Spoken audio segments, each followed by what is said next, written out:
Today. Happy Sunday. Whew, man, I'm just trying to get motivated. What's up, Adrian? Glad you can join me. I said, let's see. So we usually just go over some videos I did this week to wait for everybody to come in. So it's a nice day, so I'm sure everybody's gonna check it on the replay. After this, I'm hoping to get on a little walk myself. I gotta get back on my exercise program, so it's all good. So once again, if you have any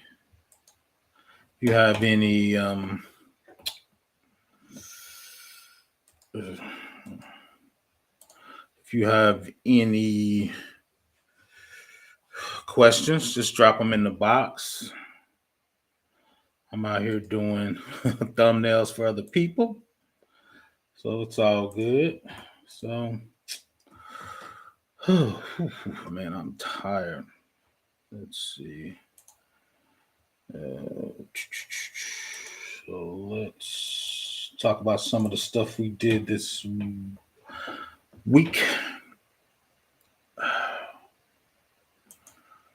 Once again, throw any questions in the box.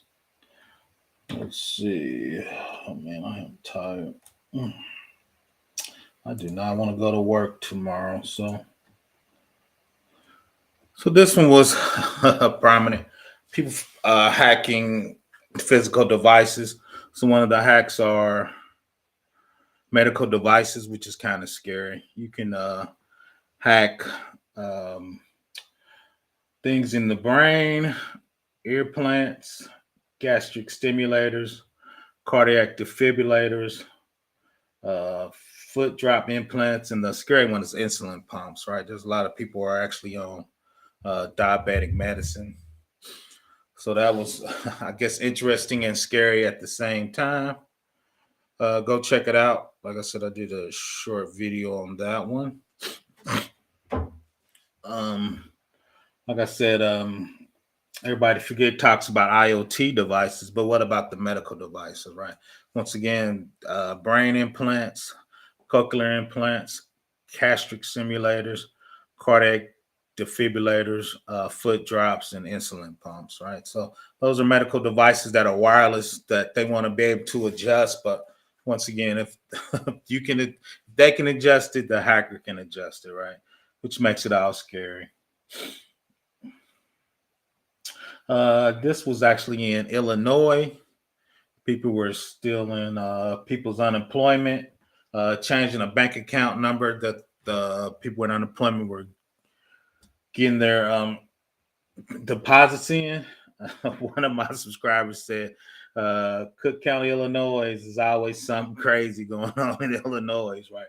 So once again, that's, I would hate to say common, but people still on other unemployment. You know, if you're on unemployment, you need your money, but the hackers don't care. They're taking your money. So um, once again, sad state of affairs. Once again, just getting started. Put any cybersecurity questions in there. Like I said, for me, that with the medical one was probably the most disturbing. Google buys Mandiant. Just big companies buying other big companies.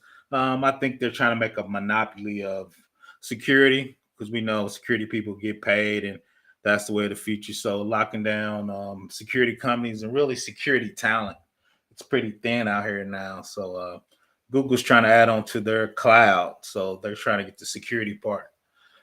What are you hacking today? We'll go over forensics class, just go over some stuff I talked about this week. So so the big one is this week is hacking medical devices is the scary part. Not me personally, but people insulin pumps. I know a lot of people on insulin. So if your insulin pumps, you know, you can make somebody blind by giving them too much insulin. So for me, that was the dangerous one in there. So it was the insulin pump. So let's just go over to the forensics, what we're going to do today. Quick forensics class. I taught this probably for 10 years off and on. at a local university. So once again, I'm trying to bring that to the internet so people can see what's up before the B, so people can see different things in there. So, so we're going to talk about how to create a forensics lab and just the computers you need to buy and just some other high level stuff, and actually talk about some certs that you can use to get into digital forensics. So once again, if you got any questions, throw them in the bot in the chat. If you do CVEs, which stands for critical vulnerability exposure, and heart pump, if you do CVEs out on the net, if you go back, I actually listed a couple brands that were on there. But if you do CVEs and insulin pump, they'll show you every vendor that was affected. It seemed like a lot of vendors were affected when I looked at that. So if you could look at that video, I listed probably about 10 CVEs in there with the brand of medical device that was in there. So from a digital forensics, how do we get it started? Everybody knows I've been doing a lot of AWS. So from AWS, if your web app actually got hacked, if you look at this diagram, we isolated that instance over there. So what does that mean by isolated? Right, we're going to take it out the elastic load balancer. We're going to the firewall, the instance firewall. We're going to make sure only a certain IPs can get in there to do the research actually on that instance. We're going to actually, once again, take it out the load balancer. There's a subnet firewall. We're going to make sure only the IP of the person working on that firewall can get in that isolated instance. Then two is what we're going to do is we're going to make a snapshot of it and make a copy of it. Right. So the forensic EC2 down there, that's the one they work on. You never really work on the original. You always work on a copy. So we're going to isolate those two instances over there and work on it. So in the real world, that's what would happen. You would figure out that instance got hacked. You would isolate it, make a snapshot copy of it, and the forensic people would work on that EC2. And we're going to talk about this later is, would you let them take that EC2 with them and work on them, or would you let them work on the EC2 instance online and where the instance was copied from, right? I probably actually like them working on the copy I made in the cloud because I don't like companies running around with with my data. So I want my data to stay where I know my data is, right? So what's up, Eric? I'm glad you can join me. So from that forensic, you work on a forensic copy. Once again, you isolate it, make a copy of it, then make a snapshot of it, right? So that's what it would actually look like in real life. So what would that actually mean, and how would we actually start moving on it, right? So let's talk about that forensic copy. At this point, you can choose between working an offline investigation, meaning shutting down an instance, or as an online investigation, keeping the instance running.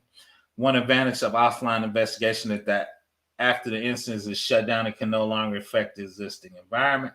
Additionally, you can create a copy of the affected instance from a EBS snapshot and review in an isolated AWS account with an isolated environment that designated specifically for your investigation.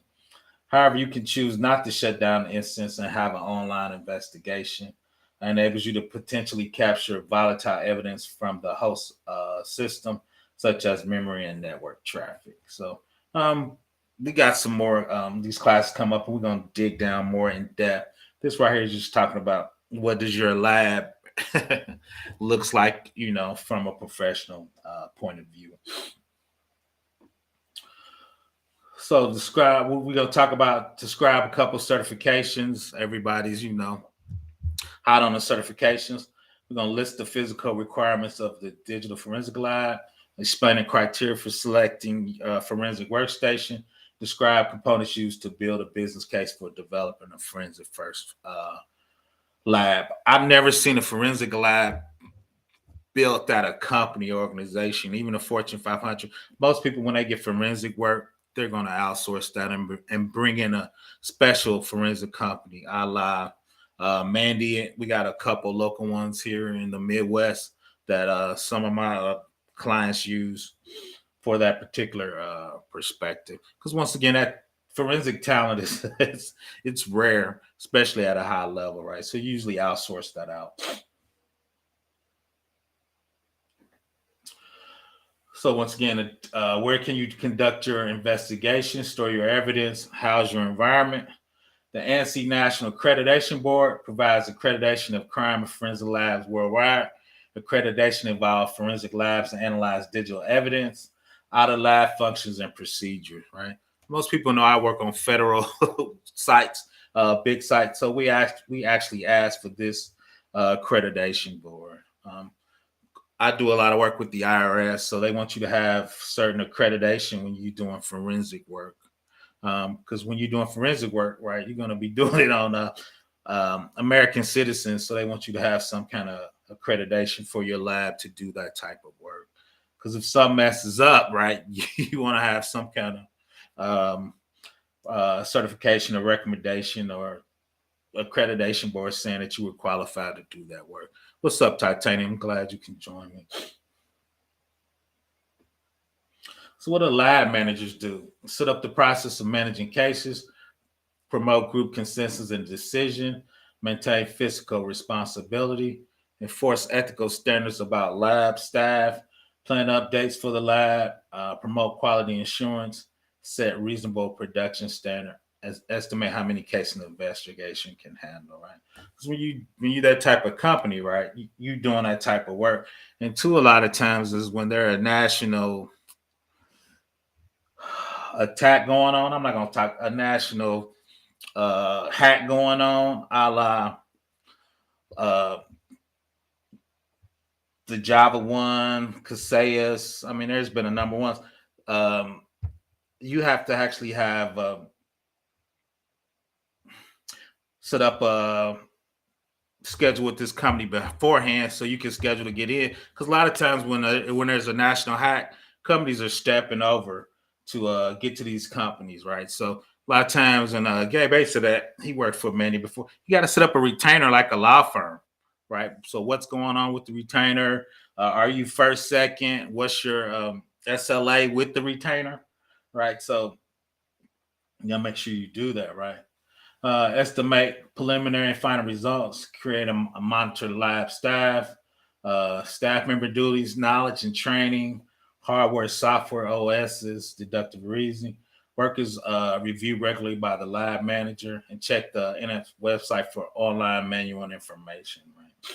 So with anything, the manager's in charge. So if you have a problem, right, you're gonna ask for the manager, right? Is it common for pen test red team professionals to transition to digital forensic? Yeah, I think that would be a natural skill stack on it. Pen test, the red team, and digital forensics. So I kind of put digital forensics as scaling up on that. Because a lot of times too is once you attack it and hack it, right? The digital forensics a lot of time blue team is who attacked you, where did it go? And two is certain attacks you can say that's a Russian attack, a Chinese attack, or Iran attack. Those attacks have patterns. So I think a lot of times people, like you said, go from red team up to digital forensics because red team a lot of times is offensive. I'm hacking, you get on board, you attack Active Directory. But a lot of times the question is, have you been hacked? What was hacked? When it was hacked? And uh, did it exfiltrate your network? Meaning, did they steal it and send it to another server in another part of the world or part of the country?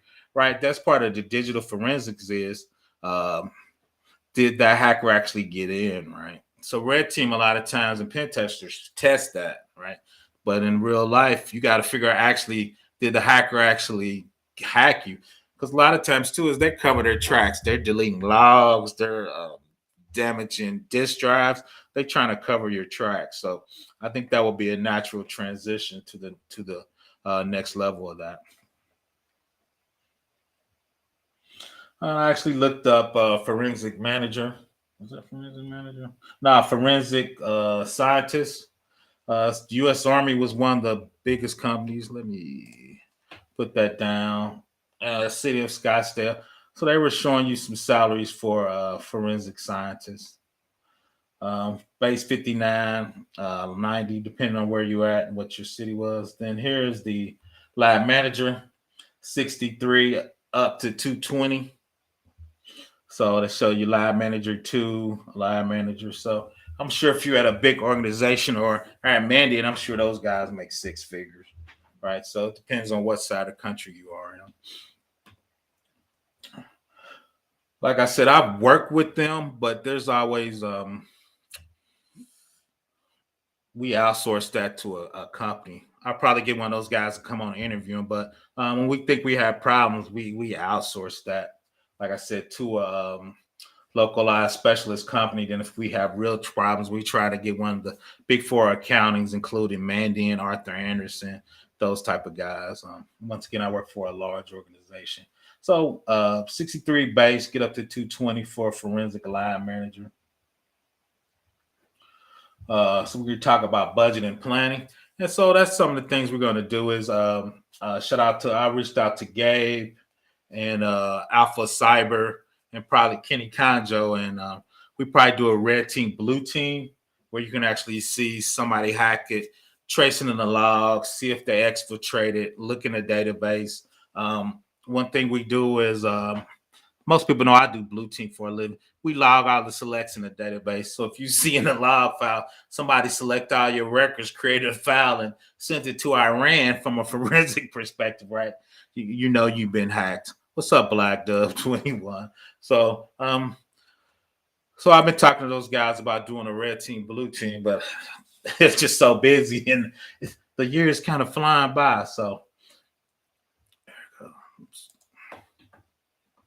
we're going to break down the costs in the monthly, quarterly, use past investigation experience to extrapolate expected costs. Expense for a lab include hardware, software, facility, space, and training personnel. The weird thing, I guess it's not a weird thing, is with everybody working from home, right? You could do all this work remotely, right? Because like I said, a lot of times when we have problems, we don't let them take our data off site. So we want you to, you saw the diagram. We're going to put you a place in the cloud, give you a copy of that instance, whatever that is, database, web server, app server. We actually want you to work it in our cordon off space in the cloud because we really don't want you moving our data in and out of your office with our office because then we have to track it and some called chain of custody where you got to keep track of who's working it on and then how they're working on it and when they're working on it, right? So we want you to work on our stuff in our cloud, actually. So you got to estimate the number of cases, identify types of computer likely to examine, taking into account changes in the technology, use statistics to determine the kind of computer crimes are more likely to occur, uses information to plan ahead with your labs, right? Most companies usually specialize in a certain type of computer crime, federal. If you were a bank, it's going to be something that's different. If you work for a drug company or pharmaceutical company, how you move in each one of those crimes, right? Because depending on your area of business, you might be hit mostly by a nation state or organizational crime or insider trading, right? So that's going to tell you what kind of lab you need and what kind of stuff you need. Otherwise, broken apps, virtually VM, damn vulnerable VM are good free tools to make a lab. No, you correct. And shout out to JM. OWASP actually have VMs out there too that are broken that are set up for you to hack and for you to practice, right? I'm actually thinking about, let me know if you would want to do that on this channel, JM. I've been actually thinking about pulling down some of those VMs and doing a little more application security purple team security, which is application. And we know OWASP, that's what they're really good at is the application. So now you're 100% right. Go check out OWASP. We're actually going to use OWASP Zap in the future to do vulnerability scanning. They have a myriad of free tools. I use a couple of them at my job. So those tools are definitely top notch. So here's the Uniform Crime Report. Identify crimes committed with specialized software. When setting up a lab for private companies, check hardware, software inventories. the problems that are reporting, future development in technology and times and changes. So that part of the future development in technology, right? Like we were looking at them, AWS, right? Now, a lot of times your attacks are in the cloud, right? So when your attacks are in the cloud, they could be done a little different, right? Now we mostly talking about API hacks. Amazon's use APIs, so you can actually hack their APIs to get access and root access to different VMs and different technologies. They had a big bug on. It was actually on their data lake. I should have put that in there. So one of their APIs was hacked, and people were taking root and exfiltrating data. So time management is a major issue with choosing software and hardware, right? Let's see. Come on.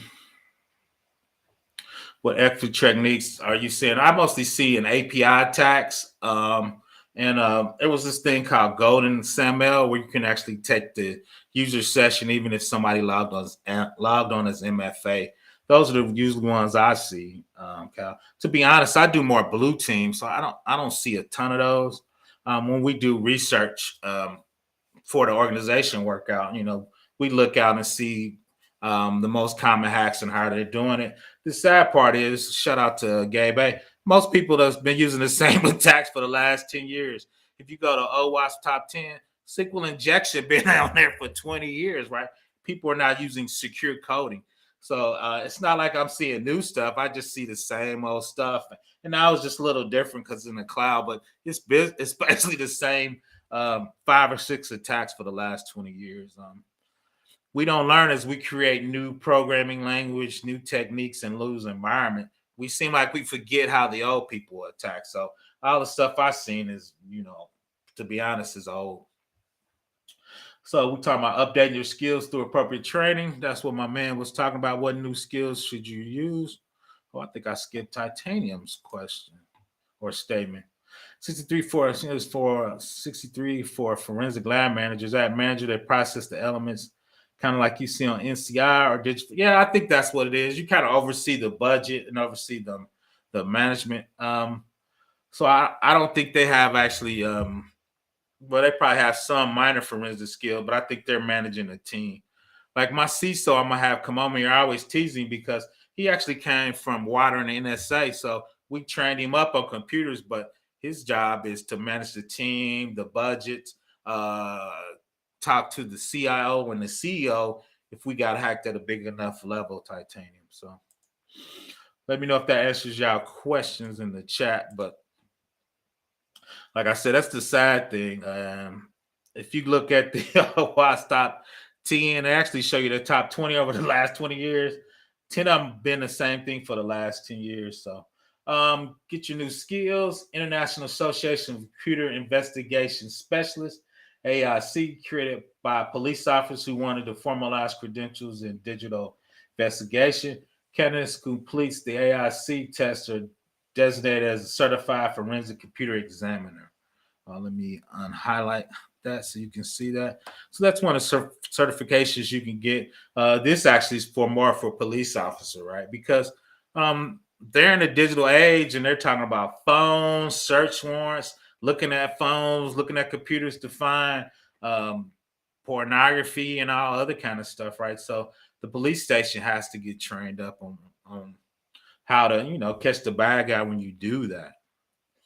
So once again, that's one of the certifications. We're big on certifications on this channel. So here's the other one. IC² Certified Cyber Forensic Professional, requires knowledge of digital forensics, malware analysis, incident response, e-discovery, and other disciplines related to cyber investigation.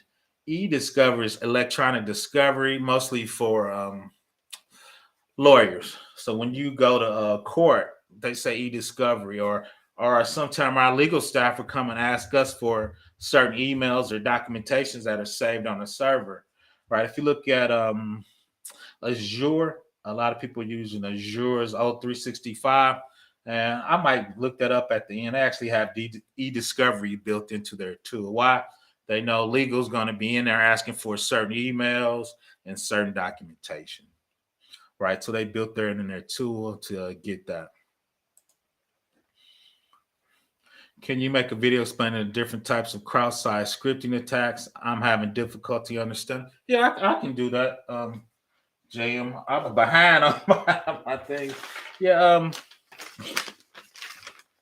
yeah, cross-site scripting. Like I said, that's been around for 20 years, and it's still a ton of them. The one I use all the time is when I do red team is you could put links inside a chat box where people are chatting like there, and I'll put a link and it'll take you to outside of the YouTube or somebody's website. YouTube will block me. It'll take you to a different website, and then when you click on it, of course, I'm gonna drop a rat or malware to take over your machine. But I can do that, Jim.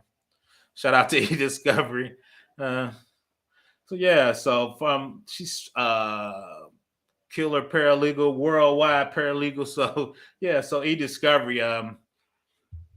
If you look at Azure Office 365, I think it's in their E3 or their E5 license. They charge you extra because they know you need, especially if you're in a federal or state agency. You got to keep emails from executives where I work. I think we got to keep them for 7 years for the E-Suite because most people know that you can do a FOIA, Freedom of Information Act, and if citizens ask for that, for those emails or that information, you pay for the C-suite of a state with your tax money, so your lawyer should be able to get those. I appreciate that, brother Michael. So e-discovery is a big thing. I do a lot of incident responses, and you look, I did some videos where federal sites, you got actually do a incident response test every year. So we do one. So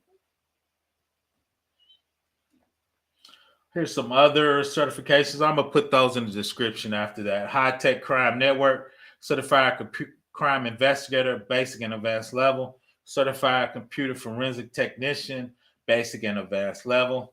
In cases, a tool set a lot of people use to do their cyber investigations.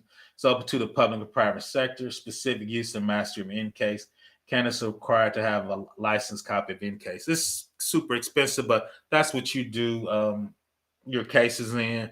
You create your case. You tell it what it's based on, meaning compliance. Is it PCI based, federal based, FERPA for kids? Then that'll tell you what type of forensics analysis you can do on that data and how they want you to do it.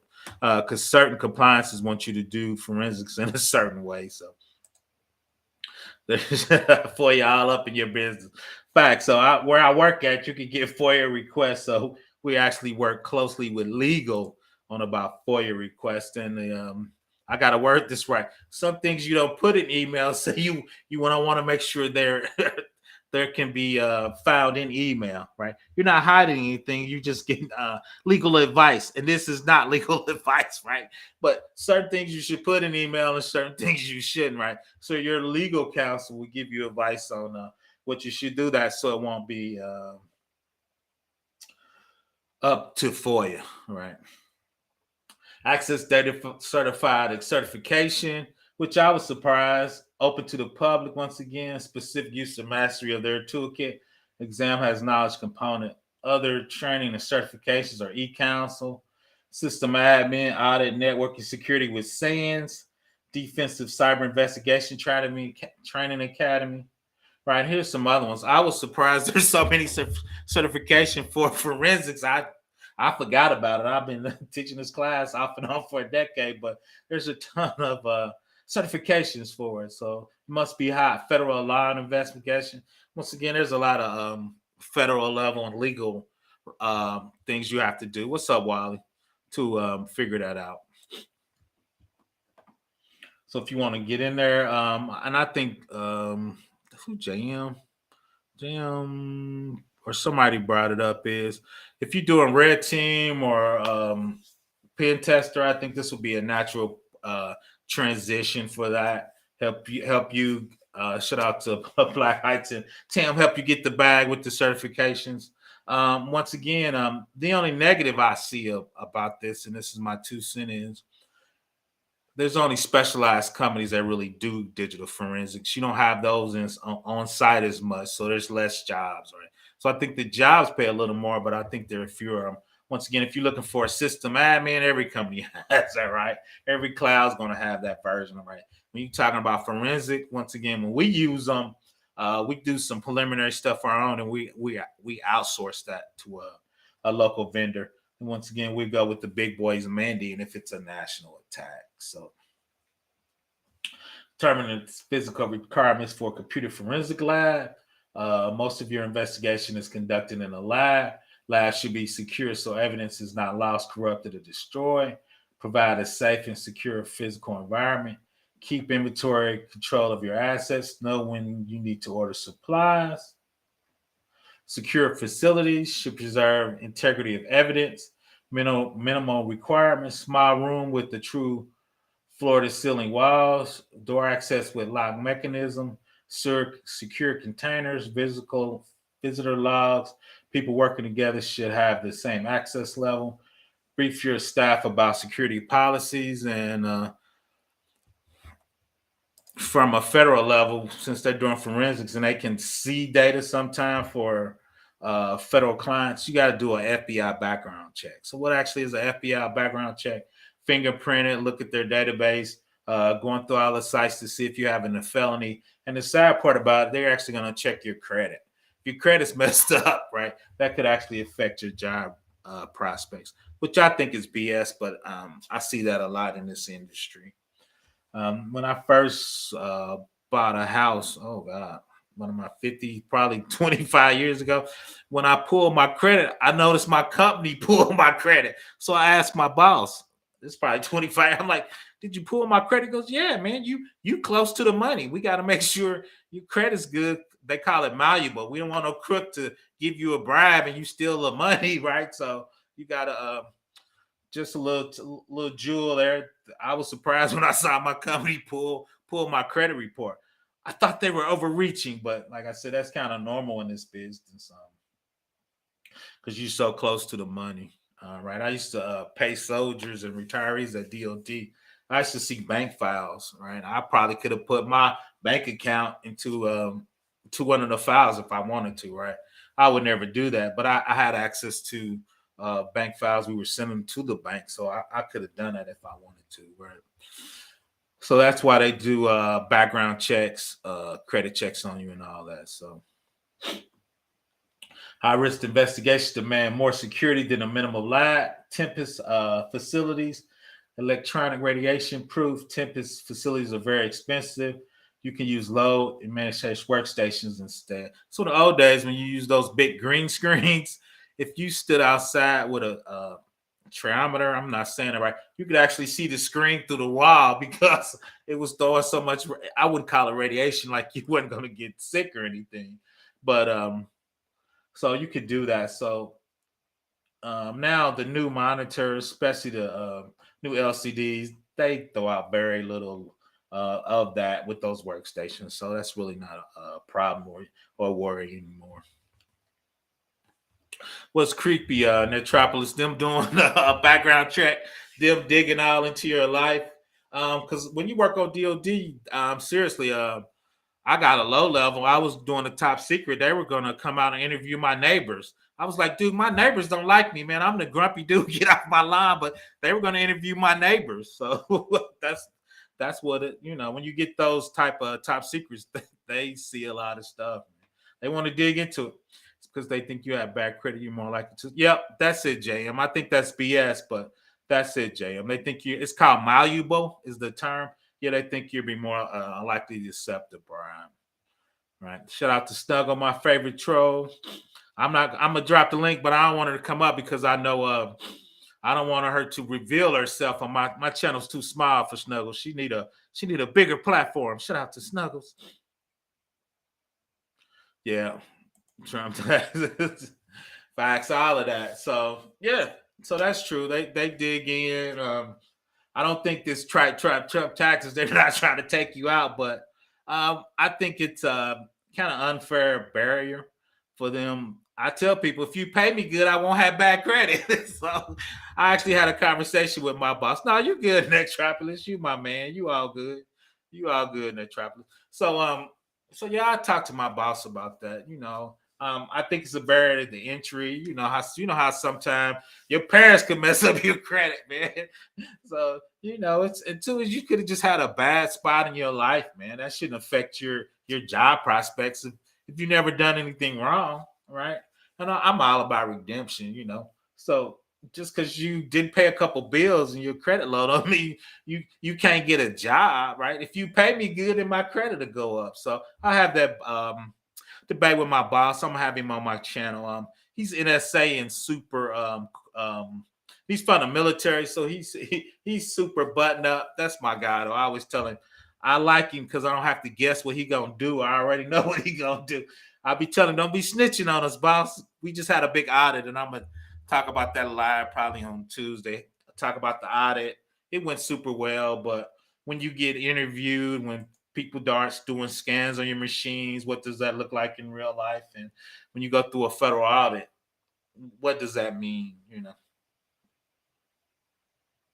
How much? That's an excellent question. How much did it cost you to get your security clearance, and how many different types are they? Whew, it's 5 or 6. It cost me nut. Well, I'll take that back. It didn't cost me monetarily, Snuggles. I was working at a small consulting company because I got killer skills, and what they tell you is once you get your security clearance, you got to kind of stay with them for 2 years.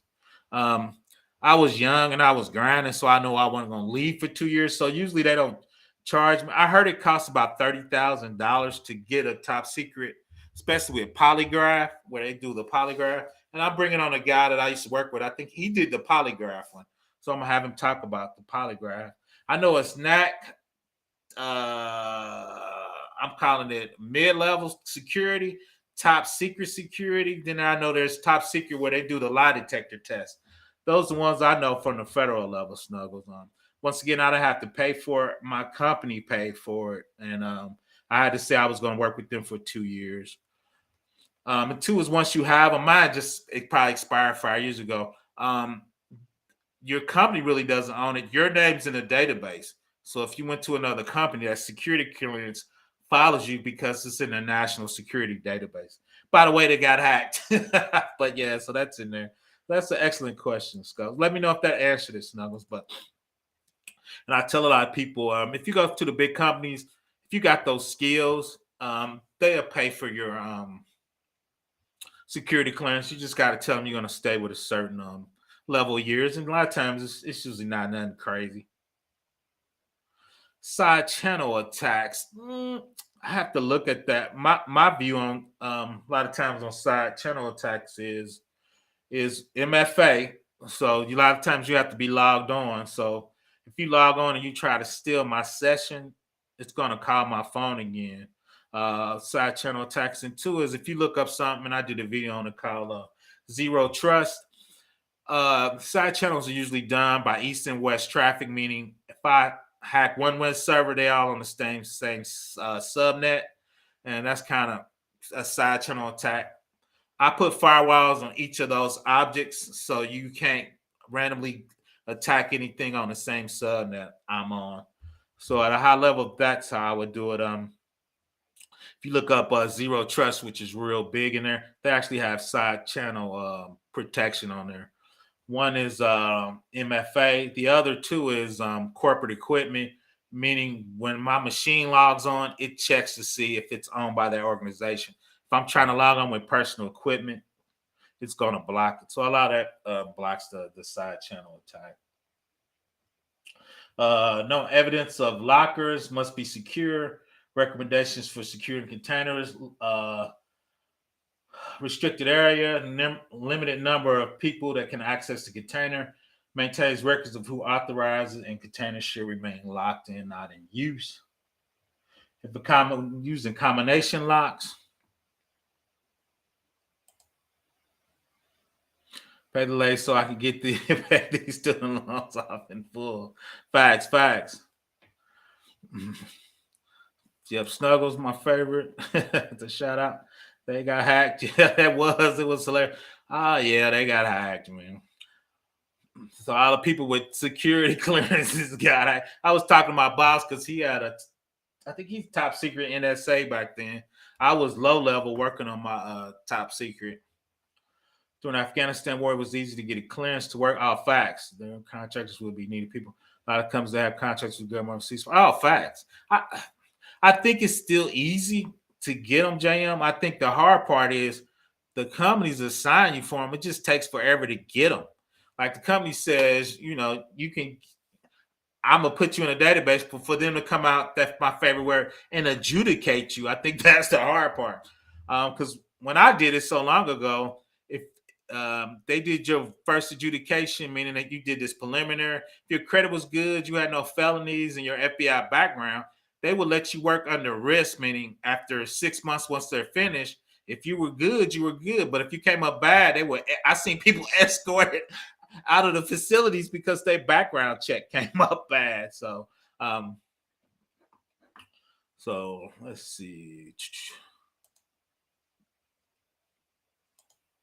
So let's talk about these locks. Combination locks provide the same level of security for combination as far as container content. Destroy any previous combinations after setting up for new. Allow only authorized personnel to change the lock combinations. Change the combinations every 6 months or when required. If you're using keypad locks, so let's keep reading. How often are you going to do these broadcasts? Oh, I come on every day at Sunday, so I know I'm gonna do these. I want to start doing Tuesday ones. I sometimes I just work a lot, man. So a lot of times, so I do one every Sunday at 3. Then I try to do videos during the week that are pre-recorded. I talked about that before, and I'll go over them real quick. Like I did one on medical devices. Um, Two, somebody was stealing in Illinois. People were stealing people's unemployment. They were changing their bank accounts to other bank accounts and stealing people unemployment. I think that's pretty rough. I mean, like if you get unemployment, you're already struggling, and then a hacker's gonna take you under because it was a news video attack. People ain't got their unemployment in a year, and Illinois is trying to figure out what they're gonna do. I'm like, dude, you got their money stolen, you got hacked, but they still doing an investigation, and people aren't getting their unemployment. Keypad locks are pretty popular. Appointment to key custodians, stamp sequential numbers, maintain a registry key, conduct a monthly audit, take an inventory of all keys, place keys in a lockable container, maintain the same level of security as its keys, chain locks and keys annually. Do not use a master key for several locks, right? So so I'm gonna do this forensic class every Sunday. I think it's an 8-week course I'm gonna do. Once again, for everybody don't know, I'm a professor in real life. I'm arguing with the university, so I think I'm about done with them. They tired of me, and I'm tired of them. But I taught for about 10 years in cybersecurity. I taught introduction. I usually teach introduction to cybersecurity, compliance, forensics, and advanced forensics. Those are usually class. And also on the sideline, shout out to Adrian. I usually teach business law, or it used to be business software and systems, which was the Word Suite, Word, PowerPoint, Excel, and Access Database. But now kids teach that in high school, so you really don't need to teach that as much anymore. So those what I actually taught at a local community college for a decade. What's up, Jeff? You glad you can join us. Professor, at one point, do you DD the hash values? For forensics, if you saw, I did made a copy of the original. As soon as I make a copy of the original VM or database or whatever I work on, as soon as I could take control of that area, I'm doing a hash, right? Because that hash tells anybody that when I show them the hash and I work on it, that I didn't change any values in that hash, right? I'm just reading, reviewing it, dumping the memory, trying to figure out doing the syslogs, what IPs came in and what IPs get off. So I'm gonna do the hash as soon as I start working on it. I'm gonna hash the whole VM. Then if there's a database on there, I'm gonna hash the database. I'm gonna export it out and do a hash, so I can show that I didn't never change anything in the database, right? So I'll start hashing stuff immediately as soon as I take control of that area. Oh yeah, I'm definitely hashing. I appreciate it, man. Brief history about me. I've been in cybersecurity for 15 years. I've been in IT for 30 years. I've done everything from programming, web admin, database admin, app server, manager. Um, I've done it. I program. My first love is I love programming. I miss programming. I love building stuff from a web page and watching it work and spinning out, flat files. Doing web services now. Shout out to 10 Women in Linux. Go check them out. Getting data from satellites. The problem is cybersecurity pays more than programming, but I miss programming, and that's one thing I'm gonna start doing on this is secure coding. Shout out to Black Heights. He's going to boot camp. I'm just start programming in Java more, and we're gonna get together and talk about secure coding, validating all your input. When you go from a web server to an app server, make sure all that data is encrypted. When you go from the app server to the database, which is usually a JDBC call or ASP call, 9 times out of 10, that's not encrypted. So if I'm on Linux, right, I can pipe it and dump all this stuff that's coming on that pipe and that port, right? Meaning I can steal all your information, right? So we are going to talk about secure coding on our channel because that's part of cybersecurity. So we're going to touch on that a little bit. Keypads, you got to appoint a custodian, stamp the sequential number on the duplicate key, maintain a registry of that, conduct monthly audits, take an inventory of the keys. I think I did that. Do not use a master key. I mean, that sounds easy. In my department at DOD, my programming team and team was 1,000 people. Everybody had a key to a cabinet. So they were trying to keep track of all those keys. That sounds easy, but it's a monster keeping track of all those keys, man. Especially when you got the master keys floating around. So that's part of clean desk policy too. So what does that actually look like? So we're talking about overseeing facility maintenance, physical repairs, escorting a cleaning crew, minimizing the risk of static electricity. That's not as big as it used to be now with the high hard drives are created. They're grounded. So clean floor, maintain 2 separate trash containers, one for material unrelated and sensitive material. When possible, hire a specialized company for disposing sensitive information. Right. Once again, I do federal compliant for federal data is it tells you what the shredding is. It's a quarter cut cross diamond cut, right? It's so small. And 2, it has to be put in a locked bin, right? So nobody can go in there and try to put them back together like on James Bond, right? So that's our disposing sensitive. The crazy thing is it was smaller than that, but people complain because when you go smaller than a quarter inch cross cut diamond, it becomes dust and people can inhale it and infect their lungs. So the IRS and the federal had to go back and retract that because the paper was so small, people were inhaling it in their lungs, right? So you can kind of get a little crazy with these disposable requirements. I know there were one for NSA nuclear. They don't want you to cross cut. They actually want you to pulp it, right? They want you to put it in there, put it in water, and this container pulps it, right? And then you pour it out. It's like paste, right? But it costs so much money to do that. People were like, dude, we can't afford to do that, right? So I've seen some crazy disposable requirements. But when you get in cybersecurity and you get into federal work and you do programs compliance, right, you got to read those and understand those, right? So people wrote back and was like, dude, we inhaling paper dust and getting sick, right? So those are some of the things you have to keep in mind. So my man JM, are most programmers are people who make websites familiar with burst? Oh, nope, they're good tools. Fine. Nope, JM. Most people who program, number one, is they just want to program, right? They just want to do security. I fight our programming staff. I'm gonna bring them on.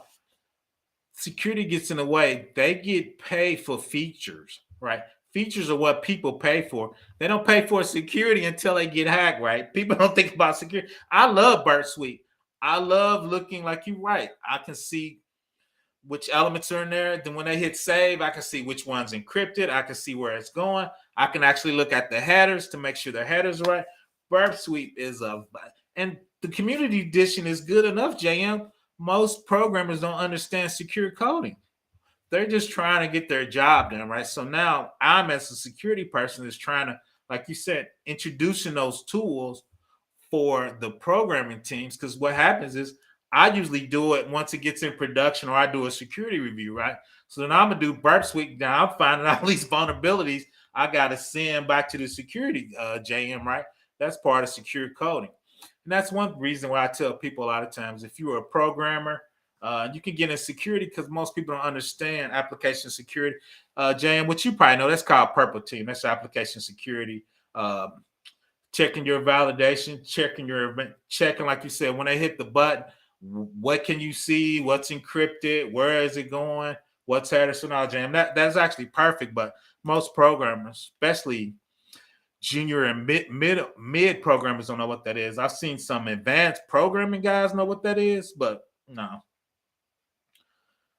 Grain silo, yeah, that is true. And the weird thing is, if you ever look at the CISP test, Kevin, there's 6 types of fires. They were talking about metal fires. You got to put it out with it's like a chemical dust that you spray in. And chemical fires too, and our fire department has those type of extinguishers. No, that's true. So let's talk about the security policies.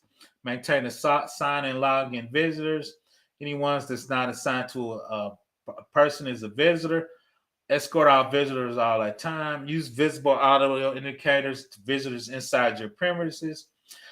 Visitors badge. Our visitors badges are red. Install a intrusion alarm and hire a guard to enforce your lab. Right. So those are things you need to do in your secure space. Right.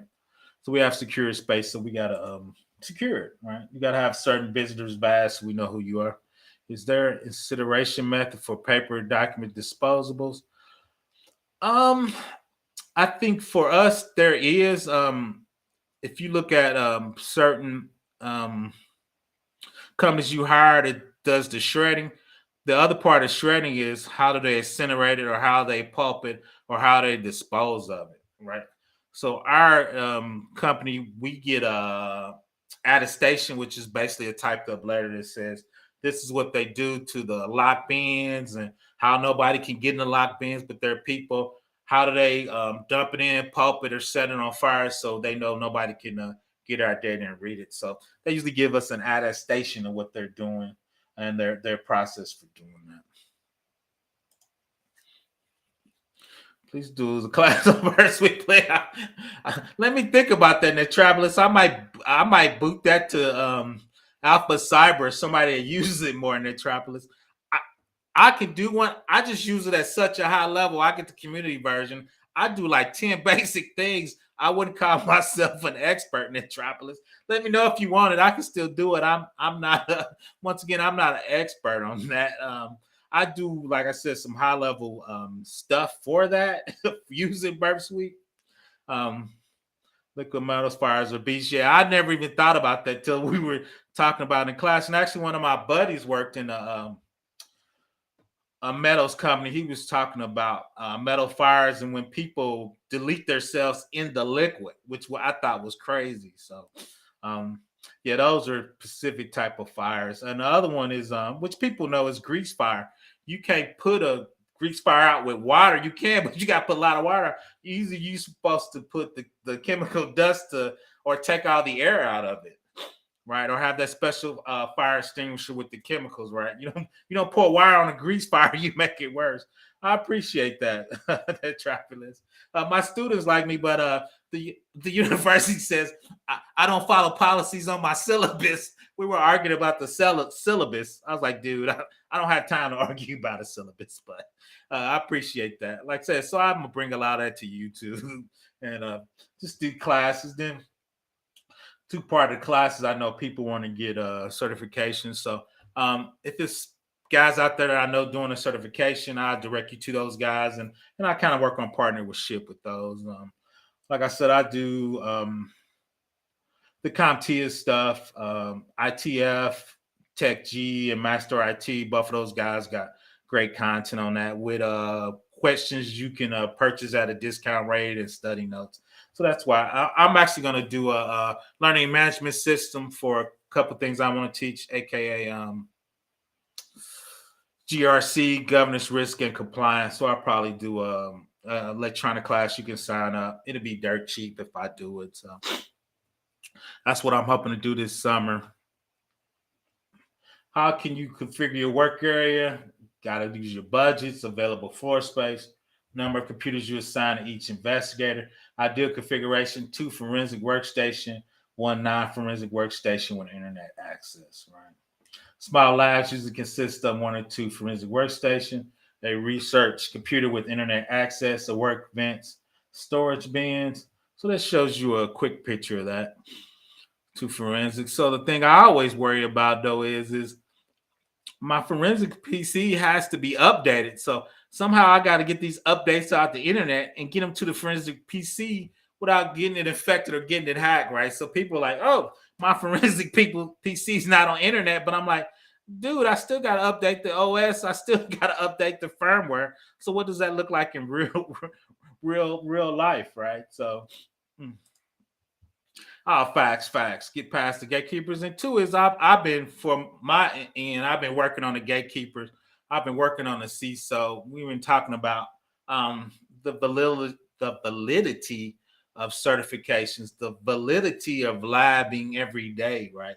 The validity of studying on your own, right? You don't have to go to university and get a master's degree, right? I know guys that were self-taught that are bad. And I know guys that had a PhD, he could program his way out of a paper bag. So, right. So we need to figure out a way to say, and two is most of the time when you taking certifications and stuff is you taking junior and mid-level people, right? So then you get to see them working in action. Right. So like you said, why are you gatekeeping and trying to keep people out? So I've been working on the guys I work with, but they're old. So we've been debating about gatekeepers, and two is we are 500,000 cybersecurity people short. Why aren't you giving these people a shot? Especially if you're giving them junior positions, that means you're gonna review everything they're doing, giving those guys a shot, right? So you're 100% correct on that, Netropolis. And I think I'm hoping YouTube and LinkedIn and these different conferences are helping open up the door to that, right? Mid-side labs are typical with private businesses, have more workstations, leads to exits. Cubicles or separate offices should be part to reinforce need to know, more library space for software. So that's the cabinets, forensic workstations, once again, internet PCs. But once again, I got to figure out how to update that software, that mainframe, those firmware, anything this connects to, your workbench. A lot of times too is sometimes people try to damage drives or do stuff to equipment. So sometimes you got to piece it out and maybe take a drive out when they threw the laptop out the window. I know we had an issue where somebody took a laptop and threw it in a river, right? Because we had tracking devices on it, right? So those are the things you got to figure out how you want to handle and per policy what's going on with that. So. State law enforcement or FBI usually runs most large original digital forensic labs, has separate evidence room. One or more custodians might be assigned to a manager, control traffic in and out the evidence room, should have at least 2 control exits and no windows. All right. So that's the big boys room. Like this original is usually controlled by the state or the federal, right? You got the conference room, you got the forensics labs, people working together. You got evidence room, right? 2 is when you arrest people and you take their phones, take their laptops, right? You got to secure that in the evidence room to make sure nobody's messing with it, right? So there was a story going across where there was police officers, sheriff, and a teacher, right? And they did some of the cupcakes and give it to the kids. I'll let y'all Google that. But if you looked on there, they uploaded some pictures to Adobe, and Adobe snitched on them, right? People don't realize when you do a lot of online services, they actually have artificial intelligence, machine learning. So they're looking at the picture so they can see if something's weird about the picture or it's inappropriate, it get flagged and people review it. And if locally it's called Best Buy Staples, when you give when you give your PC, laptop, or workstation in there, if they see anything inappropriate, they have a line to the local sheriff company. I'm sorry, local sheriff's offices or FBI offices. They can report you and they get a reward for that, right? So that's part of that. So, which I'm glad they caught these crazy people. But for you and two is they had some drives that were encrypted. State police encrypted their drives, unencrypted their drives in like a day, right? So they had inappropriate pictures of kids on there. But once again, when you buy these encryption drives and you think they're good, they're not good.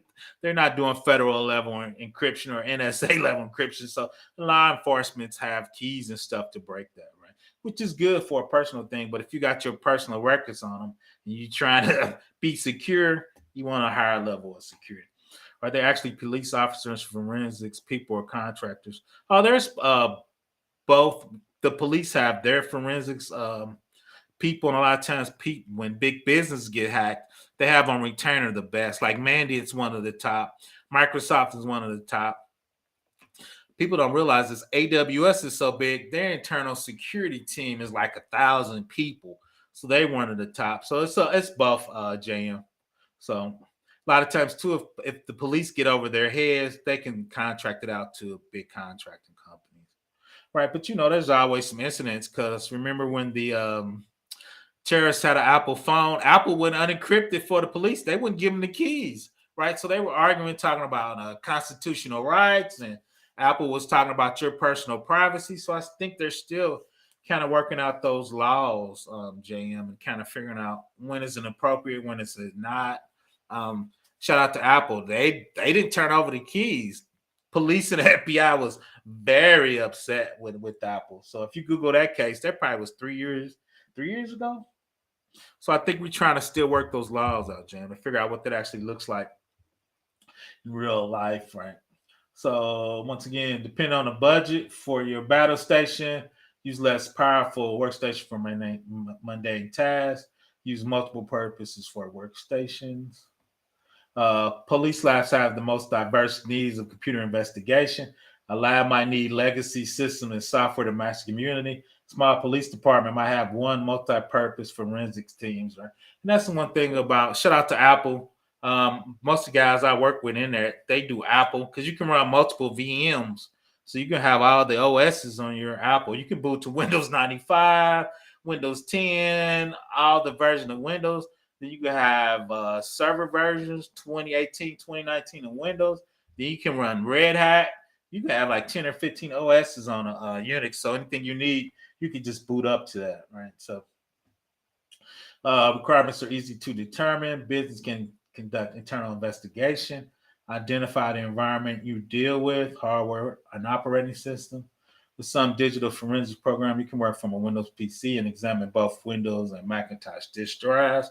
We know that most people don't use disk drives anymore, right? Any lab should. These are all digital cameras. You need that static bag, DVD, ID cables, extra USB 3.0, SCSI cards, PCI, at least 2.5 notebook IDs. So you need extra computer parts in case you need to examine, right? And some of those were oh yes, I'm asking. That was it. You are correct. So a lot of people still mad about Apple, but Apple's like, hey, we value the customer security. And of course, the United States of America is gonna be like, hey, dude, we try to catch terrorists and keep everybody safe. So that's I wouldn't even call it a political debate. That's actually a debate for the United States people. How do you want to handle that? Privacy versus security. And I always tell people in my class is it's not magic when you catch terrorists, right? They're looking through email, Facebook accounts, PlayStation. They're looking through all of that, right? So if you block all that and have end-to-end encryption, you can't get mad at the government when they can't catch the terrorists, right? There's a give and take on it, right? The more secure you make it is, right, it's harder to catch terrorists, right? So when they're scanning emails, scanning Facebook, scanning Instagram, scanning TikTok, we all know. And shout out to Keep It Techie. He showed that where your local security company is going through your local Facebook, right? Because some criminals are dumb. They showing the money, showing the robbery, showing the guns, right? If it's public, then they can look at it, right? So you gotta keep that in mind. And two, depending on the company and what you're looking at, you got to have the version of Microsoft Office so you can read their emails and look at it. Hexadecimal editor, programming languages, Video Perl Studio, specialized viewers. And two is we know a lot of people do stuff in accounting. So QuickBooks, Quicken. Two is the government is cool with Azure and AWS. So if they do a short search warrant, your VMs would be given over to the government and you won't know it. Right. So disaster recovery plans ensure that you can restore your workstation investigation files, recover for catastrophic situation viruses, include backup tools such as Norton Ghost, configuration management. Your lab should have high-end RAID, must consider methods for restoring large data. Large dense servers may be adequate data backup system in case of major failure, right? Because if you're a criminal, you're doing a high case, somebody might attack you with a virus or corrupt your machines. You want to make sure you can get those snapshots back. Shout out to the hashing algorithm so you can show nothing's changed and this matches the original, right? So you as that has to have a disaster recovery plan too, as an organization. Are all private organizations supposed to have encryption keys to the federal government or just the big one? Or does the third party that stores the keys provide them to the government? So I think that's the argument. Apple said they do not have the keys. They put the keys in the customer's phone. So Apple says they can't get the keys back. The government says, BS, you better get us these keys. The government says big companies usually, JM, because most small companies, it takes a lot to do that. So let's take Facebook and all those companies. FBI gives them the search warrant and they got to be able to give them the data, right? So if there's a search warrant on JM, Facebook / Meta / Instagram need to be able to dump all that stuff and let the law enforcement agency go through that data. If you Google Facebook / Meta, they get about 5,000 warrants a year, man. So it's not a small number. So I would say mostly big companies, third parties too. So I would work again. I work at federal, so we control all our own keys. So if somebody comes and asks us to look at something, or we have the keys to all of that. So risk management involves determining how much risk is acceptable for any purpose or operation. Identify the equipment in your lab, when it should be replaced. Equipment can be replaced when it fails. Computing components last 18 to 36 months. Schedule upgrades last at least 18 months, preferably every 12 years. So we actually do 3 years for us, right? What's the business case? Plans you can sell your services to management or clients. Demonstrate how the lab will help your organization save money, increase profits. Compare costs of investigation costs with the lawsuit. Protect intellectual property, trade secrets, and future business plans. Right. So that's how you get your lab funded. Like I said, everybody I know pretty much outsourced that. Besides the police, I don't know anybody that has that talent on staff unless you AWS or one of the super big guys. Investigation must plan to ensure money is available for all that. Justification, you need to justify the person controlling the budget. Reason for a lab is needed. Requires constant effort to market the lab service, previous and customers and client. Budget development includes facility costs, hardware costs, software costs. Approval acquisition, you must present a business case to budget or upper management for approval. Once again, that's to get a lab. I think you should outsource that. That's a unique talent. And it costs a lot to keep that on board. So implement as part of your business case. Describe all the approved. A timeline show the expected delivery and installation dates expected for that. Schedule inspection dates for your lab. You got to do testing of your lab, inspect the facility, ensure it meets security criteria for containing and controlling evidence. And if you're doing federal work or state work, there's certain criteria for that. Test all communications, test all hardware, install and start all software. Correction for acceptance. Your business must anticipate problems that can cause delay in lab production. Production, after all essential corrections have been made, the lab can go into production. Implement lab operations and procedures. That's it. So let's go up to the top. And so this is kind of with AWS. There's an affected uh, instance, right? We copied it down there to the forensics one, and that's what you would work on. Let me unhighlight that. That's what you would work on the forensic XG, right? We're gonna take it out the load balancer. Where actually it's out the load balancer, right? It's not in the auto scaling group once we made a copy of it for the forensics guys. Then inside the snap, which is the S3 bucket, we'll have the hash values for everything in there, so we can prove we didn't change anything from the original, right? We was just investigating it. Let's see, with Google achieving quantum supremacy a couple years ago, it now puts you. Oh, right, I agree with that. Yes, you're 100% right. I believe with quantum, AWS and Azure is right behind them. So what does that mean? Is the speed of a quantum computer can break traditional encryption. Encryption is really just a string of characters used to validate it. And with quantum computing, and you can spin up thousands of these keys and copy them and try to break them. You could probably break those with quantum computing. They said that's one thing China is doing is they have a lot of encrypted files. They're waiting for quantum computing to come and they're going to crack all those files.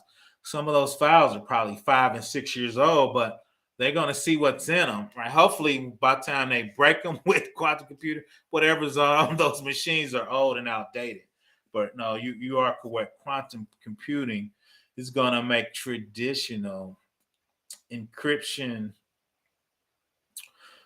easy to break, but hope right behind that they're going to have quantum encryption, basically meaning you can have longer keys. That's going to make it once again harder for it to break. So one of zeros at the same time. True, true, true, true. So, but yeah, that's what they were talking about there. But China has a bunch of data that they can't crack with encryption. They're just waiting for quantum computing to come back after all of that. So I kind of wanted to show this because that's the instance, that's the forensic copy, and that's what we would send to their lab to work on, and they would do the data. We would tell them what that VM is, and is that a Amazon Linux 2? Is that a Windows 2016 EC2? So you would tell them all that. So in their lab, they would know what they need to do to actually do an investigation of that. Let's see. I'll drop the link. I'm sure I don't have anything to let me know. Just keep putting questions in the box. That's all I had. Let me bring up that.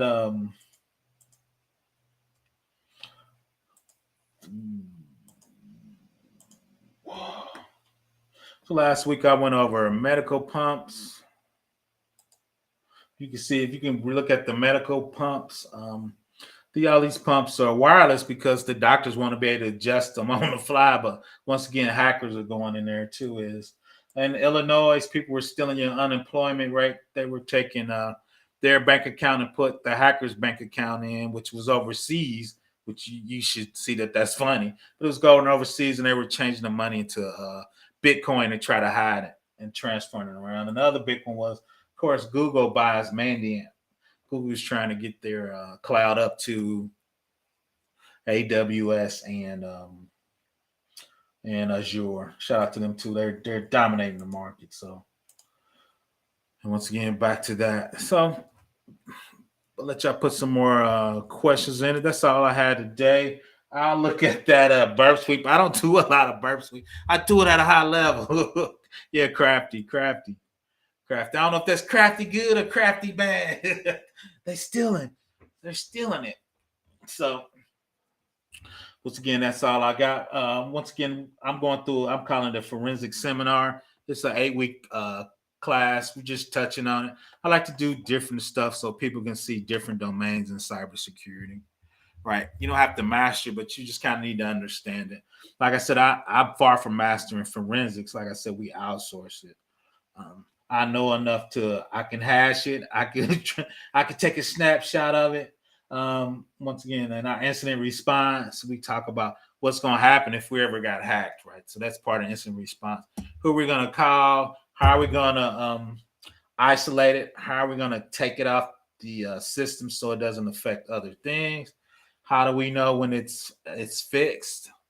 Like Kaseus and SolarWinds got hacked, so when they put all the patching, right, we got to put all the patches in our current stuff that's running, right? So we're going to shut down until we get those patches, or we're going to keep running because our business says we have to run for financial reasons or legislation reasons, all right? So there's things you have to talk about from an organizational standpoint. That's part of cybersecurity.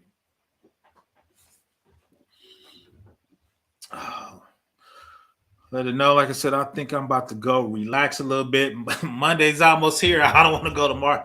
Think about calling in sick tomorrow. I'm tired. We had a big audit, and I'm going to talk about that probably Tuesday. We had a big audit with one of the big four accounts. It actually went super well. So I was going to talk about what does a federal audit looks like. You're welcome, Metropolis. What does a federal audit looks like, and how do you survive it, and what things you're doing. Too is they're always going to find stuff. Let's be realistic. I'm sure they call it a CAT, continuous action program, meaning you got to fix all the findings, right? They list them all. They rank them from super bad to that's not really a big deal. Then you got to fix them accordingly. So we'll talk about what does that look like. And two is I don't fix it. I delegate it to the teams, right? I get the findings. We get them together. We give them to the teams. The teams, if you're doing agile, right, they're going to put it in a sprint and tell you when they can get those fixed. Sometimes they're going to tell me something. I'm going to go, that's not fast enough. I need you to quick fix that fast. That's a big hole. We need that fixed fast. So you're welcome, America. So we'll talk about what does that look like in real life. Once again, it's part of GRC. Governance, risk, and compliance. Right. That's what I do more of nowadays. I'm studying for my AWS though. I'm thinking I think I want to be an SRE. So I think I'm gonna reinvent myself as an SRE. So I've been toying around with that lady. Get that SRE love. Site reliability engineering. I was an architect for about 10 years. So that's I think a natural progression. And put that with security. Architecting to make sure it's secure. Architecting to make sure we do secure coding and have reliability, do those together. So, but I'm about to cut out. I think I got all those questions. I need to check my email. If you need to just reach out to me on email, ProfessorBlackOps at gmail.com. I have to apologize. I've been that 2 weeks of that federal audit's been tearing me up. They made me go in the office every day. Well, not every day, but a lot of days. I was a little grumpy. Had to go to office more, so which is cool. I've been in the office. So once again, I'm out. Professor Black Ops, please subscribe, and this is probably gonna be our next 6 weeks of class for a total of 8 weeks. Just talking about forensics, and two is I'm probably gonna start doing labs on AWS. I think I'm gonna do those Thursday. I've just been so busy, so I think we're gonna do a 3-tier zero trust network. Is gonna be the first one. We just gonna do it in one AZ1 data center. We're gonna set up a web subnet, an app subnet, and a database subnet, and we're gonna use the network firewalls and the instance firewalls, and make that a zero trust setup for the first one, and just kind of walk through that from a cybersecurity perspective. I'm hoping to get my man Gabe A on here to kind of do a tabletop, which is a paper walkthrough of the environment I set up, and just talk about security, how it will be attacked, and how would I defend certain attacks. So that's all I got for today. I'm gonna see everybody in these cybersecurity streets. There's a lot of people. Go check them out. Keep It Techie, Tech G, Master IT, Alpha Cyber, Black Heights. Man, there's just so many good people out here on these YouTube streets. I'm out. I'm about to go lay down. I did about an hour and 20. I'm tired. Reach out to me if you need anything. Everybody have a great weekend. Monday,